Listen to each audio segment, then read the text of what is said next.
Fundación Libertad y Desarrollo presenta Razón de Estado con Dionisio Gutiérrez.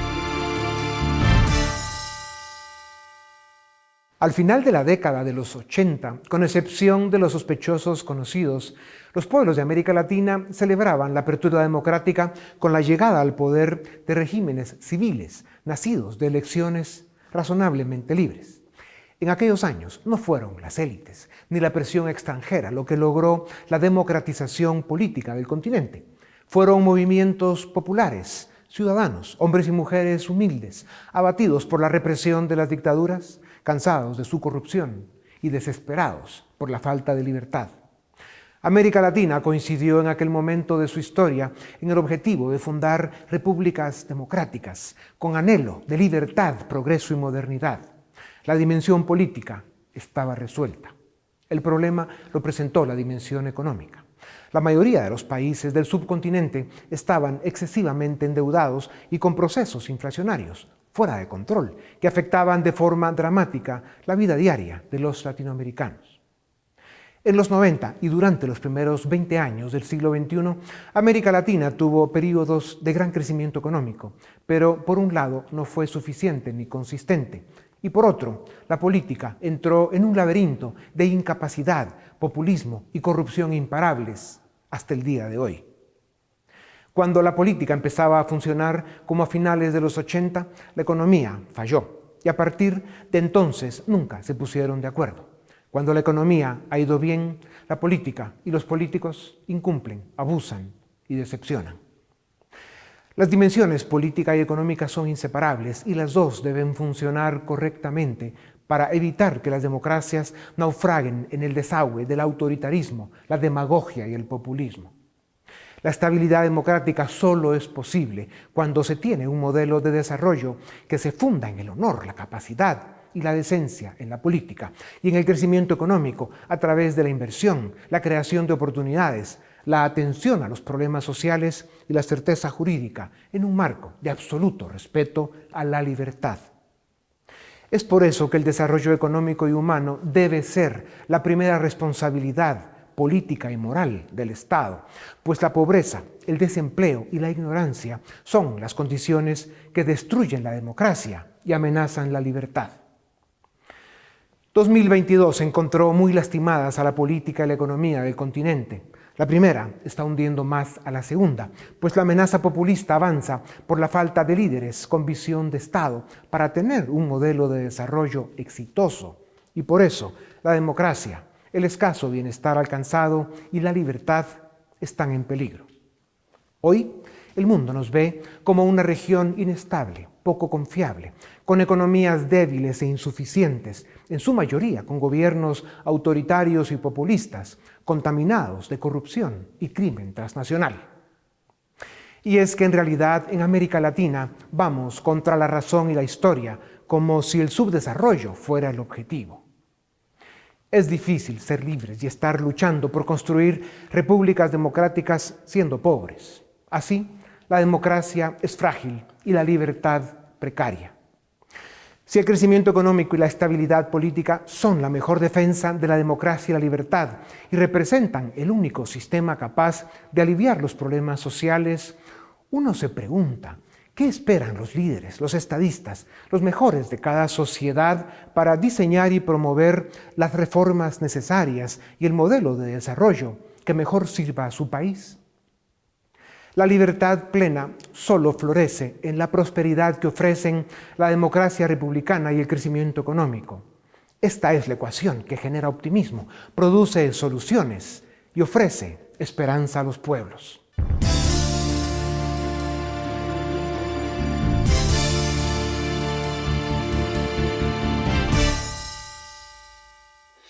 ...2020 fue un año de crisis. En 2021 continuó, pero se inició una lenta recuperación económica. Y 2022 podría ser un año de inflación e inestabilidad política con riesgo de larga duración. La economía y la política son dos caras de la misma moneda. América Latina vive un momento de crisis en ambas. La inestabilidad y la incompetencia política acentúan las crisis económicas, y más cuando se enfrenta a un proceso inflacionario. Y como la historia nos enseña, la inflación golpea y empobrece aún más a los sectores desfavorecidos, devalúa los ahorros, paraliza la inversión y provoca desempleo. América Latina recibe 2022 con 22 millones de pobres más, para sumar 209 millones de latinoamericanos viviendo en la pobreza. Sobresalen en esta desventura los países pequeños y mal gobernados, a los que acompañan México y Brasil. Y están peor aún, Argentina y Venezuela, que padecen de inflación crónica por sus malas decisiones en política económica desde hace varias décadas. Hasta ahora, la mayoría de los países latinoamericanos habían evitado la inflación con políticas monetarias y fiscales responsables y control en el endeudamiento público. Sin embargo, la pandemia provocó que la mayoría de los gobiernos del mundo implementaran masivos programas de subsidio y gasto público para contrarrestar las consecuencias económicas de los encierros y el desempleo. Se calcula que los programas de estímulo son equivalentes al 10% del Producto Interno Bruto Mundial. La mayor parte de esto fue emisión monetaria inorgánica, y sus efectos ya comenzaron a reflejarse en el aumento de los precios de bienes y servicios. También es cierto que la cadena de suministro de materias primas y elementos electrónicos se ha visto afectada por la pandemia, provocando un shock en la oferta de elementos para la producción de bienes de consumo, a lo que se sumó la irregularidad en los flujos de transporte marítimo por las mismas causas, encareciendo el costo de fletes como nunca se había visto. En diciembre de 2021, la inflación en Estados Unidos fue del 7%, un fenómeno no visto desde junio de 1982. En la Europa Occidental, la inflación llegó al 5%. El Banco Central de Inglaterra fue el primero en subir tasa de interés para contrarrestarla. En América Latina, la inflación cerró 2021 con un promedio de 13.5%.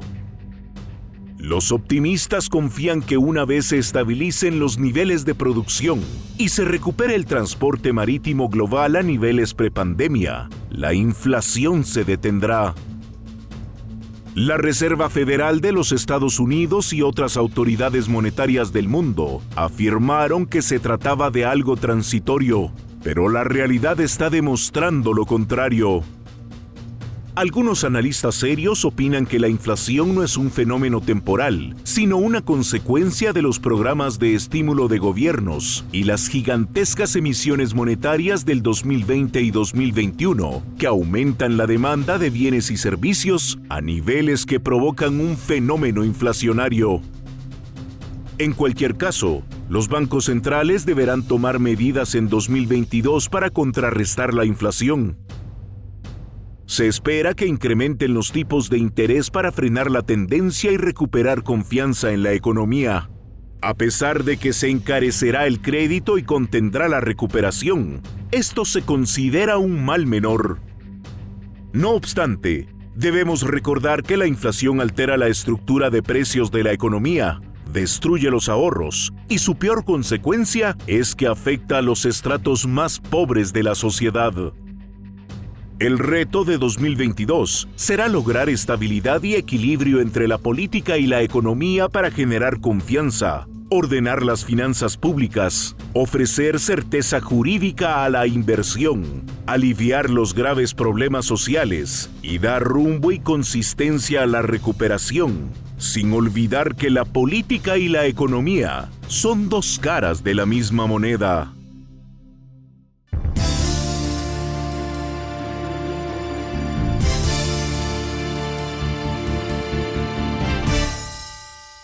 El planeta Tierra, al que las letras del alfabeto griego en los últimos 2 años han dado una soberana paliza que lleva ya casi 6 millones de muertes y sumó solo en América Latina 22 millones de pobres, se encuentra con datos y noticias que indican que ya pasó la peor parte de la pesadilla que explotó en el mundo hace 24 meses y que podríamos estar llegando a una nueva normalidad con la que se puede vivir con normalidad.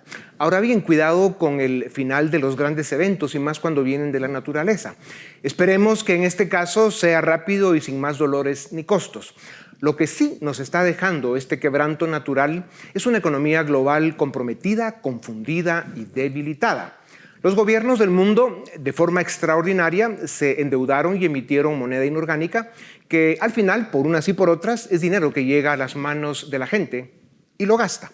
Ese dinero nos llega sin el respaldo de la producción, por eso lo llaman inorgánico y por eso tiene efectos inflacionarios y más cuando no son medidas correctivas de muy corto plazo. Encima, la cadena de suministros de materias primas y elementos para la producción ha sufrido graves problemas. Además de inflación, la crisis multisistémica que vive el mundo provocó mucho desempleo en los países subdesarrollados y una baja considerable en la inversión.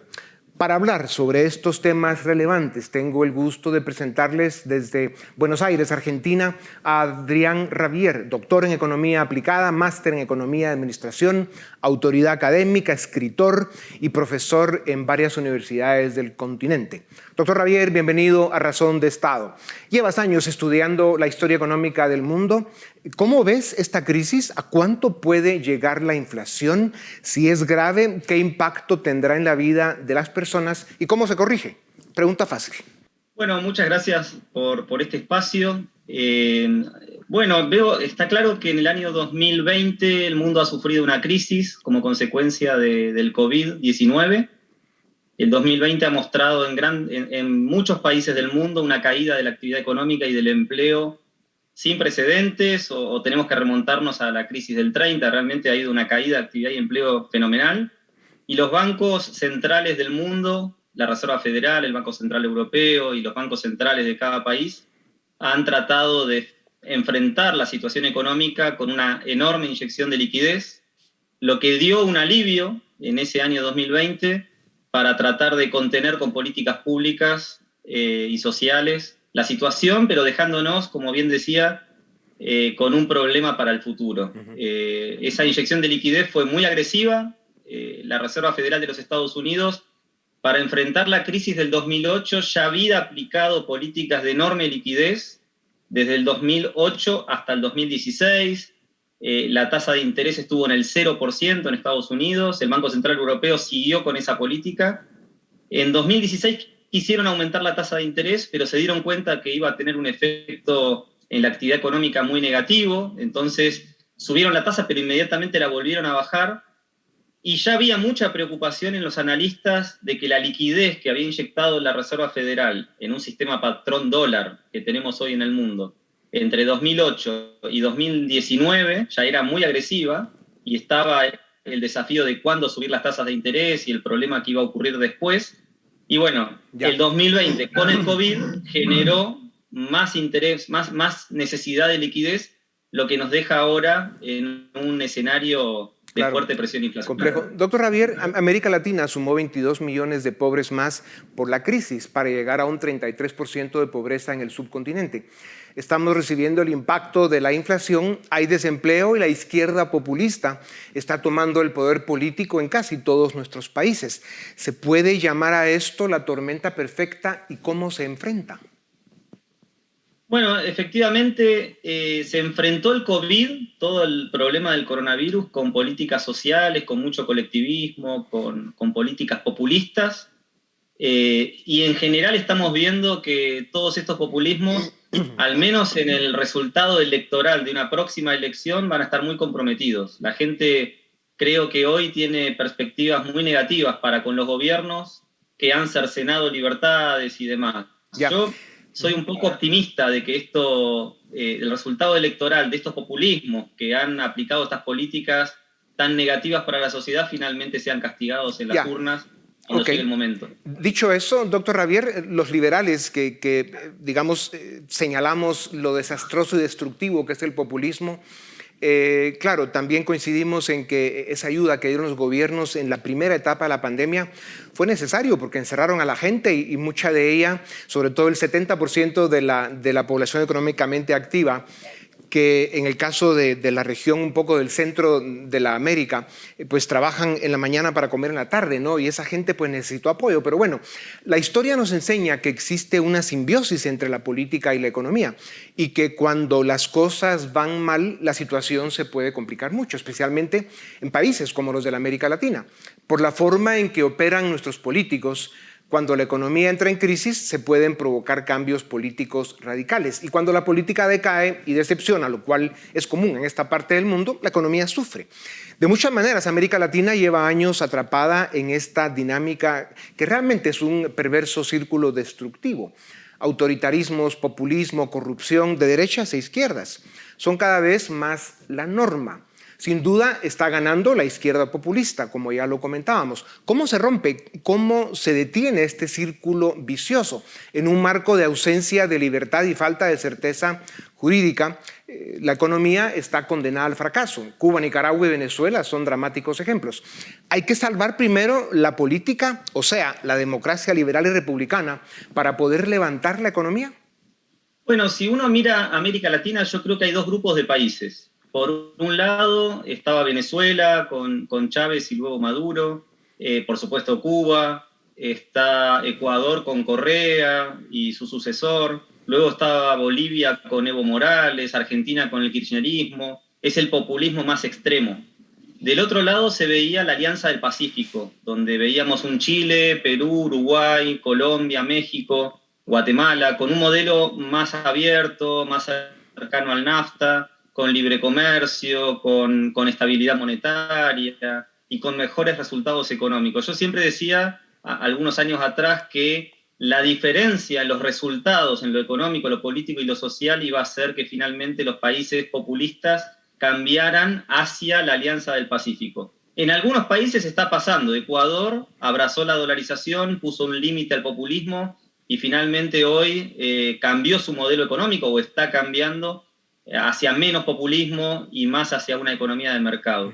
Chile parece seguir el resultado opuesto. Ahora hay un posible cambio constitucional y hay un resultado electoral que preocupa a quienes defendemos las ideas de la libertad, pero no está claro que realmente el cambio constitucional sea tan profundo como nos preocupa a nosotros. Creo que está por verse, ¿no? Porque el populismo con el que se ha enfrentado la pandemia va a dejar malos resultados, la gente sabe esto, y probablemente empecemos a ver resultados electorales que van a dejar un mapa geopolítico algo diferente en América Latina para los próximos años. Doctor Javier, regresando a la economía, que es para lo que nos invitaron hoy, con las excepciones conocidas, en la última década vivimos en un mundo con baja inflación, ya tú mencionabas algunos de los casos. Sin embargo, los agresivos programas de estímulo a causa de la pandemia, que fueron necesarios, como decíamos, en los primeros meses para apoyar a la gente que lo necesitó, al llegar a cierto volumen y duración, que es el problema, obligaron a encender las alarmas. En noviembre de 2021, el dinero en circulación solo en Estados Unidos había aumentado 40% comparado con noviembre de 2019, una cifra no vista desde 1943. Algunos opinan que la inflación será transitoria y otros dicen que el problema será de larga duración. ¿A quién le creemos? ¿Y qué dice el doctor Javier de esto? Bueno, por ahí es algo técnico, ¿no? Pero cuando hablamos de inflación, yo necesito explicar la teoría cuantitativa del dinero, que es una teoría que tiene 4 componentes: la masa monetaria, que es lo que decía recién, que viene aumentando aceleradamente; la velocidad de circulación del dinero, que es la inversa de la demanda de dinero, ahora lo voy a hablar un poco; y el nivel de precios y la producción. Lo que estamos notando es que hubo un momento en el año 2020 donde los bancos centrales aumentaron fuertemente la masa monetaria. Y sin embargo, en ese año 2020 no hemos visto inflación. Y no hemos visto inflación porque la demanda de dinero aumentó fuertemente a la par que aumentó la masa monetaria. Entonces, hasta ahí no hay un impacto inflacionario en el año 2020. En el año 2021, a medida que la economía recupera actividad económica, empleo y demás, las presiones inflacionarias por la emisión monetaria del 2020 se empiezan a hacer, digamos, las empezamos a observar. Estados Unidos, Europa están mostrando niveles de inflación preocupantes, lo que hace pensar que muy pronto vamos a ver una suba de tasas de interés. Sí. Cuando estos bancos centrales suban las tasas de interés, es probable también que veamos caídas de actividad y empleo, que en realidad van a ser las consecuencias de esa política monetaria con la que se enfrentó la pandemia y que nos dejan en un escenario muy preocupante para el mediano plazo. Realmente la inflación, yo creo, se va a acelerar en el mundo si los bancos centrales continúan con esta política monetaria. Puede ser más grave aún, pero yo creo que el daño está hecho porque la inyección de liquidez ha sido muy agresiva y la cantidad de dinero que hoy hay en el mercado eventualmente va a llevar a acelerar los precios, el incremento de precios. Doctor Javier, en un ciclo de debacle política como el que podría ser, los países del continente cayendo en el socialismo del siglo XXI, la racionalidad y la técnica en la economía se pierden por completo. Ya está estudiando algunos de los síntomas. Otra vez Venezuela es un trágico referente. Argentina misma, que es donde tú estás, en Buenos Aires, pues lo has vivido con todos los dolores que eso conlleva. ¿Cómo se puede controlar la inflación en países gobernados por el populismo autoritario y por las ideas fracasadas del socialismo? Bueno, claramente los países que más inflación están sufriendo son Venezuela y la Argentina porque tienen populismos más extremos y políticas monetarias más agresivas que las otras que veníamos mencionando en muchas partes del mundo. La manera de controlar esto es controlando el incremento de la masa monetaria, lo que también requiere una reforma fiscal, una reforma impositiva, una reforma integral del Estado, requiere de una respuesta integral en varios campos para poder resolver el problema inflacionario. En su momento, en los años 70, que la inflación fue un problema en muchos países, Milton Friedman, la Escuela de Chicago, el monetarismo, con muchos de sus alumnos recomendando políticas públicas, incluso en Chile y en varios lugares, lograron dar respuesta a este problema controlando la masa monetaria, y la respuesta fue que hoy en el mundo, con la excepción de unos 10 o pocos más países, el mundo tiene una inflación de solo un dígito. Ahora están volviendo las políticas monetarias por la cuestión de la pandemia y eventualmente veremos una aceleración de la inflación en varios países, pero me animo a decir que en el mediano plazo, como sabemos cuál es el problema y cómo se puede responder desde la política monetaria, creo que reglas monetarias que controlen la masa monetaria van a responder al problema inflacionario. Ahora, en Argentina esto viene siendo un problema. Mauricio Macri en la Argentina, en los 4 años que tuvo de gobierno, intentó resolver el problema, pero no lo pudo hacer porque antes de resolver el problema monetario hay que resolver un problema fiscal. Y ese problema fiscal va asociado a un problema cultural, a una demanda de la población por más gasto que no se puede sostener con impuestos, y entonces se recurre a la monetización de ese déficit público que a su turno da lugar a la inflación. Y ahí yo creo que el problema es complejo. Desde lo técnico, los economistas vemos la respuesta, pero desde lo político y lo social el problema es más complejo. Por eso es importante que te den muchos micrófonos y muchas pantallas para que puedas contar esta historia. Doctor, dado que la mayoría de los latinoamericanos no hemos sido capaces de consolidar democracias liberales y republicanas, y por eso se hace imposible diseñar e implementar un modelo de desarrollo basado en la libertad, que ofrezca oportunidad de bienestar para todos, las soluciones podrían llegar desde fuera. Por ejemplo, el dólar, ya lo comentábamos, es la moneda que representa un 60% de las reservas extranjeras oficiales de la mayoría de los grandes bancos centrales del mundo. El dólar representa el 79% de las transacciones comerciales del mundo, el 96% de las mismas en las Américas y el 74% en la región de Asia-Pacífico. El manejo macroeconómico de Estados Unidos afecta a la América Latina, para bien o para mal. Si el mundo se lleva el exceso de dólares a otras geografías, aparte de la latinoamericana, ¿baja la presión inflacionaria en el continente americano o no? Bueno, sí, efectivamente. Nosotros con el economista Nicolás Kachanowski, que hizo su doctorado en Estados Unidos, hoy es profesor allí, es uno de los economistas argentinos más renombrados en el mundo, hicimos una propuesta de reforma bancaria para Argentina bajo la dolarización flexible, lo que daría a la Argentina estabilidad monetaria y podríamos resolver el problema de la inflación de manera inmediata. Si Argentina dolarizara hoy, yo creo que tendría estabilidad monetaria de manera inmediata, bajarían las tasas de interés reales y nominales porque eliminaríamos el riesgo de devaluación que nos ha generado enormes costos en el pasado, y le daríamos a la Argentina una estabilidad que ayudaría también en lo político y en lo social. Yo creo que la dolarización es la respuesta que Argentina necesita. Un poco la estamos viendo, tanto en Venezuela como en Argentina, de manera espontánea, y es lo que está ayudando a que la gente pueda proteger sus ahorros, pero está claro que la dolarización en general es una respuesta a la clase media, a la clase alta, pero los que más sufren con la inflación son siempre los que están en las clases más bajas. Ya. Doctor, un modelo de desarrollo necesita una dimensión política y una económica. Son indispensables una para la otra e inseparables. Si una falla, la otra no funciona. ¿Por qué hemos fallado tanto las élites de América Latina en lo más importante para la vida de nuestras naciones? Diseñar e implementar un modelo de desarrollo. ¿Qué hemos hecho mal o qué no estamos haciendo? Bueno, me cuesta dar una respuesta global, ¿no? Para todos los países por igual. En Argentina ha habido un partido político muy fuerte, el peronismo, con una cultura del no trabajo, una cultura populista, que en definitiva ha elegido gobiernos populistas uno tras otro y demandado políticos de corte populista que rechazan las reformas de mercado. Y eso es lo que ha hecho que tengamos problemas para implementar las medidas que se necesitan para resolver los problemas que tenemos. Yo creo que ahí la respuesta es que las propuestas pro mercado son contraintuitivas. Es decir, uno necesita largas horas de clases de teoría económica para entender por qué las políticas populistas, más allá de ser bien intencionadas, generan resultados opuestos a los que buscamos.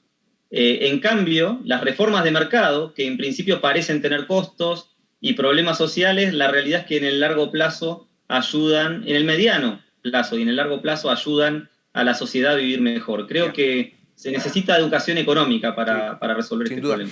Doctor, en los 2 minutos que nos quedan, la revolución tecnológica sigue a velocidad supersónica. Cada día aparecen más tipos de empleos que quedarán obsoletos. Se perderán muchas fuentes de trabajo. La pandemia aceleró este proceso. ¿Cómo ves el futuro de los mercados laborales y qué hará la gente que se quede desplazada?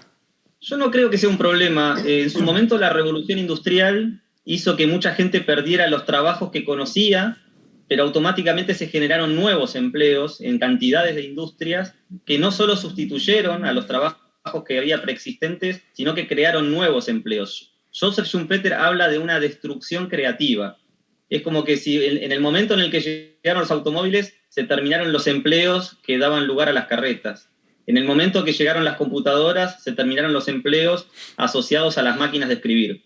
Yo creo que la tecnología destruye el empleo existente, nos desafía a adaptarnos a los trabajadores en nuevos empleos, pero confío que la innovación tecnológica y la creatividad empresarial van a crear cantidades de nuevos empleos en un mundo al que habrá que adaptarse, por supuesto, y para el cual habrá que estar muy bien capacitado, donde la educación va a ser muy importante, pero que finalmente dará buenos resultados en lo social. Ya, me encanta tu optimismo, doctor. Al final, en América Latina vamos contra la razón y la historia, como si el subdesarrollo fuera el objetivo. Esa es la sensación en este momento. En la pobreza, la democracia es frágil y la libertad precaria. El desarrollo se alcanza si hay suficiente inversión que genere un crecimiento económico suficiente, que ofrezca oportunidades y que atienda a los problemas sociales. Y esto, pues como sabemos, solo es posible en un marco de certeza jurídica y absoluto respeto a la libertad. Doctor Javier, gracias por tu tiempo. Sigue dando clases, América Latina te necesita. Debo decirte que tienes unos cuantos años más de lo que pareces, lo cual es buena noticia. Se nota que el vivir con las ideas de la libertad es fuente de buena salud. Gracias otra vez a ustedes, también gracias. Esto es Razón de Estado.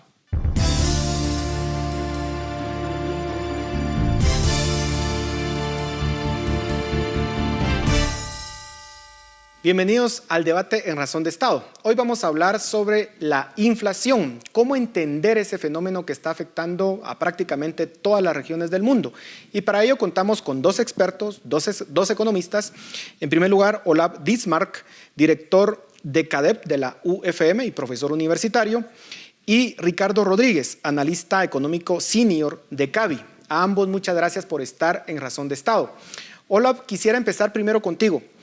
La inflación que estamos viendo actualmente, sobre todo en Estados Unidos, en Europa y en otras regiones, muchos lo interpretan como un resultado de un rompimiento en las cadenas de distribución. Otros, por el contrario, lo ven como un efecto de las políticas monetarias que impulsaron los gobiernos durante la pandemia. ¿Cuál de las dos es la razón, digamos, más plausible para la inflación en este momento? Voy a diferir un poco con muchos de mis compañeros, se lo voy a decir ahorita mismo, pero yo siempre analizo la situación con dos contrafactuales, es decir, ¿qué hubiera pasado si? Y mi primera pregunta sería, ¿qué hubiera pasado con la inflación en Estados Unidos, si mantenemos por el momento a Estados Unidos? ¿Qué hubiera pasado con la inflación si los gobiernos de Donald Trump y Joe Biden no hubieran hecho los programas de estímulo fiscal como lo han realizado? Recordemos que el déficit fiscal en Estados Unidos llegó 2 años seguidos a 15% del Producto Interno Bruto, que es brutal para tiempos de paz. Nunca hemos visto algo similar, es algo sin precedentes. ¿Qué hubiera pasado con la tasa de inflación si Joe Biden y en menor medida Donald Trump no hubieran ejecutado sus programas de estímulo fiscal? Tendríamos que inflación, y yo lo dudo mucho. Y yo siempre apunto a los países que no han tenido ese tipo de estímulos fiscales, como tal vez el caso incluso de Guatemala, donde no vemos altas tasas de inflación. La otra contrafactual es similar, pero también es interesante. ¿Qué hubiera pasado si el gobierno de Estados Unidos sí hubiera realizado el estímulo fiscal, pero la Reserva Federal no hubiera hecho absolutamente ninguna compra, ¿sí? No hubiera hecho o realizado ninguna intervención? ¿Qué hubiera pasado con la inflación? ¿Tendríamos inflación? Y mi convicción es que sí.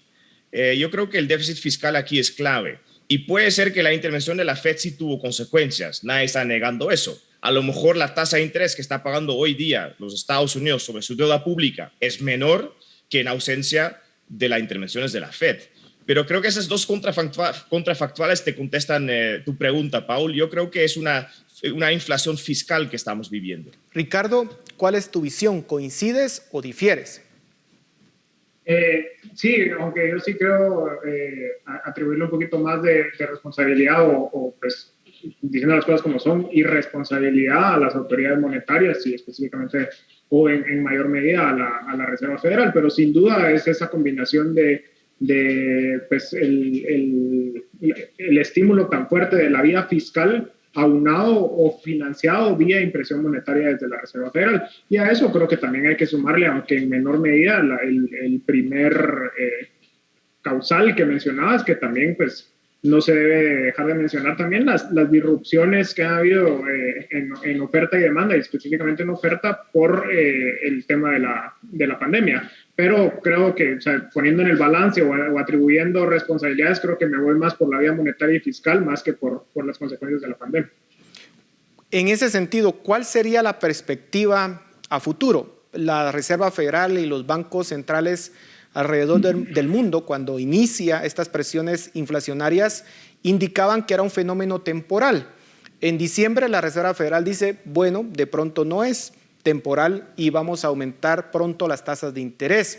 Pero ¿hasta dónde podría llegar la inflación? ¿Podríamos pensar que vamos a llegar a un escenario similar al de los años 70, por ejemplo? Hola, ¿cuál es tu visión al respecto? Yo lo veo poco probable, al menos cómo está ahorita la situación, que vamos a superar las tasas de inflación de los años 70. Yo creo que no vamos a pasar los 2 dígitos.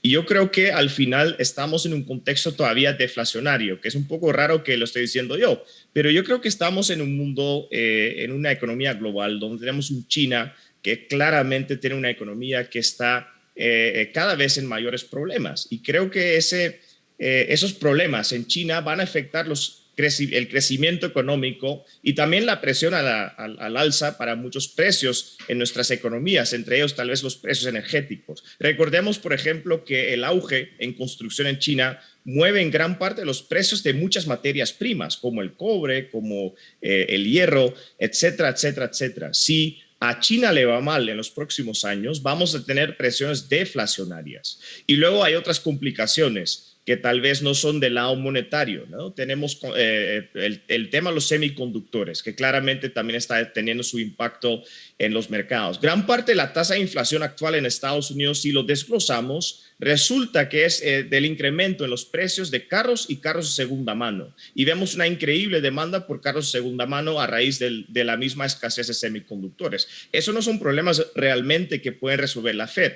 Pero, Paul, solo para terminar, creo que ahí está lo interesante.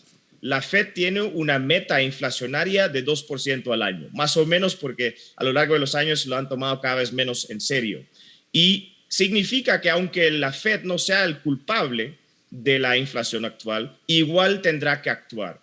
Y eso también va a causar problemas económicos en Estados Unidos, no solo en China, también en Estados Unidos. Entonces yo veo más que nada presiones deflacionarias en el corto y mediano plazo que presiones inflacionarias. Ricardo, ¿coincides con esa visión y más aterrizando el tema en Guatemala?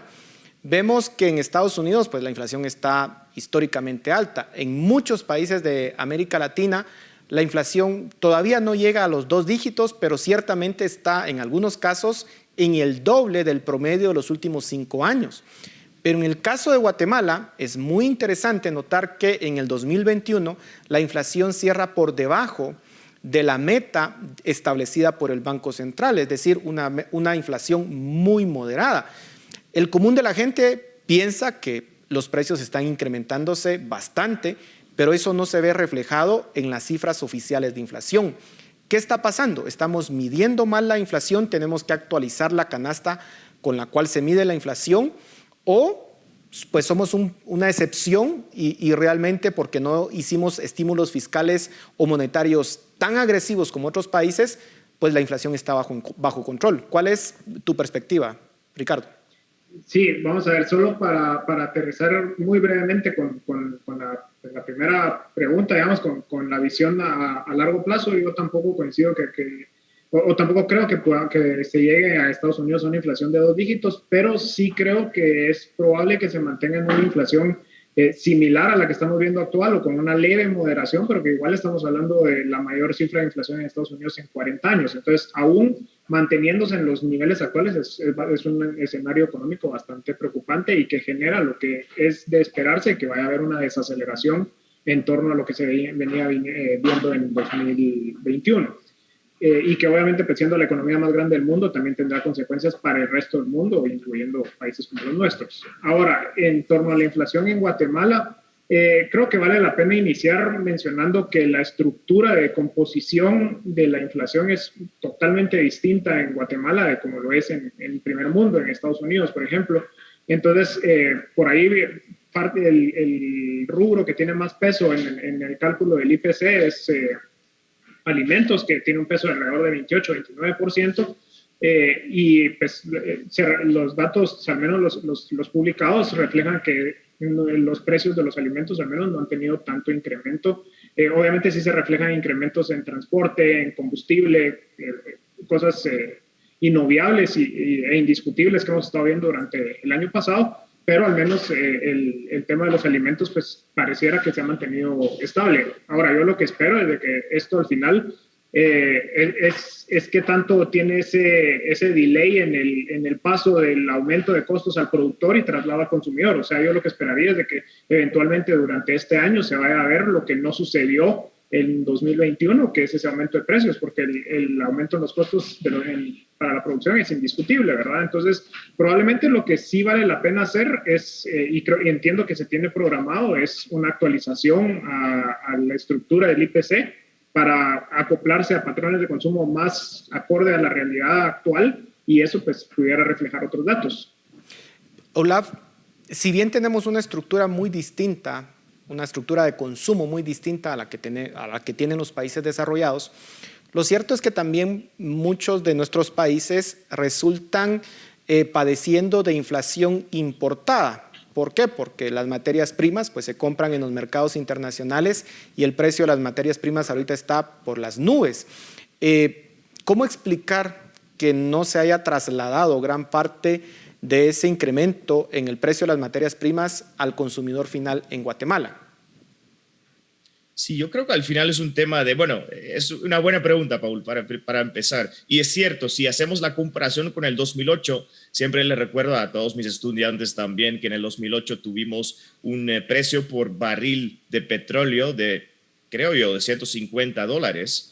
Y entonces, en ese momento, la inflación también empezó a subir, pero no a los niveles actuales. Entonces, ya estamos en el punto donde el incremento de los precios energéticos están teniendo repercusiones en los demás precios, sea precios en el supermercado, de alimentos o de servicios, incluso de transporte, y eso está efectivamente traduciendo en mayores precios al consumo. ¿Por qué no ocurre en Guatemala? Pues no tengo una explicación, pero te voy a proponer una tesis y una hipótesis. Mi hipótesis es que hay problemas de crecimiento económico en Guatemala. Es decir, hay una sobrecapacidad productiva, es decir, hay demasiada gente sin empleo, hay demasiado pocas oportunidades. Mucha gente perdieron sus ingresos con los cuales podían contar antes, por ejemplo, el turismo, servicios, entretenimiento.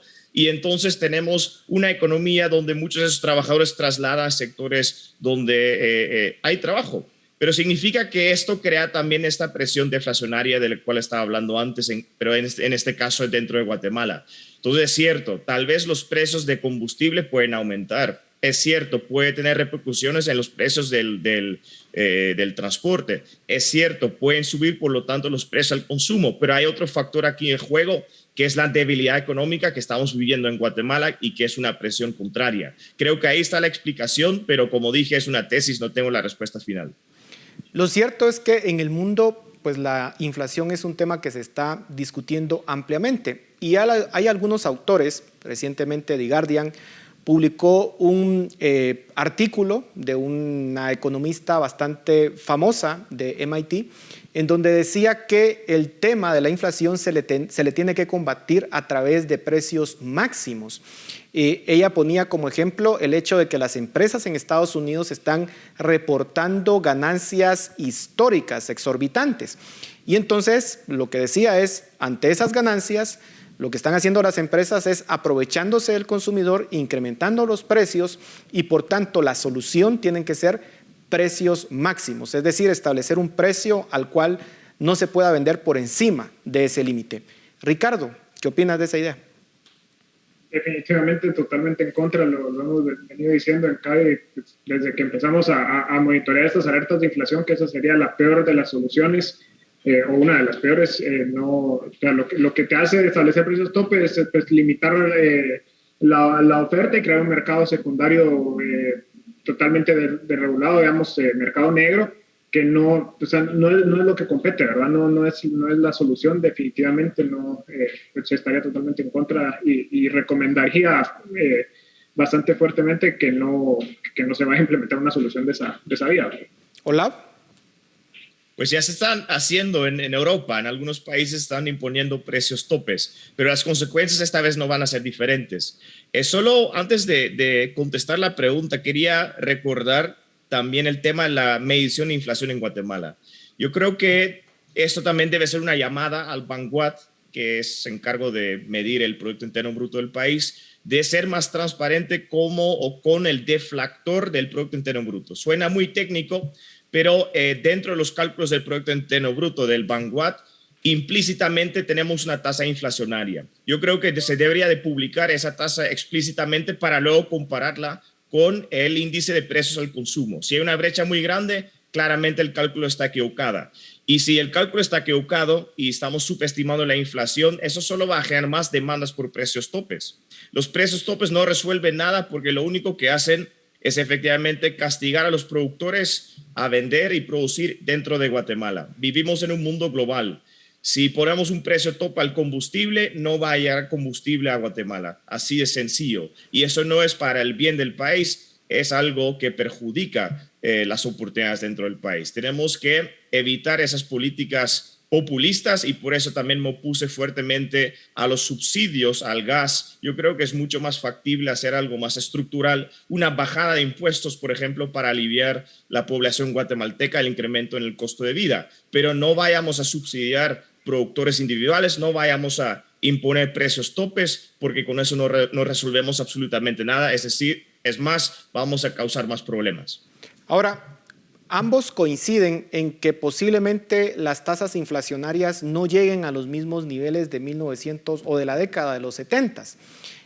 Pero ciertamente los bancos centrales ya anunciaron que van a incrementar las tasas de interés en los próximos meses.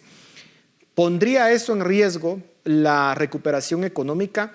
¿Podríamos ver algún tipo de crisis económica a finales de 2022 debido a ese incremento en las tasas de interés? Ricardo. Sí, sin duda. Nosotros tenemos por descontado que el 2022 va a ser un año de sustancialmente menor crecimiento económico en la mayoría de países, en algunos más que en otros. Digamos, en Estados Unidos esperamos que el freno, no estamos hablando obviamente de recesión o de crecimiento negativo, pero sí digamos, en Estados Unidos de pasar de arriba de 6% de crecimiento pues, a reducirse sustancialmente, lo cual pues, le genera un efecto negativo a las economías mundiales, especialmente a las que tenemos más relación con Estados Unidos. Y eso sin duda es porque pues este tipo de respuestas que pues, obviamente es lo que viene ante el escenario inflacionario y ya se ha anunciado ampliamente, lo que hace es meterle un freno a una economía que recordemos que venimos en plena recuperación de una de las peores crisis en al menos pues 40, 50 años, si no es que más. Entonces, el problema es ese, ¿verdad? Que o sea, se toman estas decisiones que pues, son las medidas de política monetaria a tomar ante el escenario actual, pero pues, el contexto es preocupante porque apenas venimos saliendo de esta crisis, ¿verdad? Hola, ya para terminar, nos quedan pocos segundos, pero la Reserva Federal y gran parte de los bancos mundiales en algunos casos multiplicaron varias veces la base monetaria, la masa monetaria, es decir, el dinero que está en circulación para ponerlo en términos más accesibles. ¿Pueden los bancos centrales de nuevo recoger esa cantidad de dinero que esparcieron en la economía sin consecuencias graves en términos de crecimiento económico? Tenemos 30 segundos, Olaf. Ok. Primero, no me abstengo de hacer predicciones para el 2022, ¿no? Yo creo que el incremento de tasas de interés sí va a tener repercusiones y va a llevar a la quiebra de muchas empresas y probablemente a una caída bursátil, pero no sé cuándo. Luego, tiene la capacidad, pues depende. Si las tasas de interés suben, significa que los activos que tiene la Fed van a valer menos. Y si valen menos, tiene menos poder para recoger esa liquidez que está en el mercado. Es decir, una subida de interés efectivamente limita la capacidad de la Fed de hacer una política monetaria en defensa de su propia moneda. Y es un problema que podemos enfrentar, no probablemente este año, pero más adelante, cuando vemos la Fed no como el ente omnipotente que pretendemos que sea, sino un ente que tiene las manos atadas porque el valor de sus reservas no le permite hacer políticas monetarias defensivas. Bueno, muchísimas gracias. Vamos a ver si al final los bancos centrales serán capaces de poder corregir el problema que han generado con la inflación y sin duda este va a ser un tema que vamos a discutir más adelante. Así que gracias a ambos y a ustedes en casa, muchas gracias por su atención. Nos vemos la próxima semana.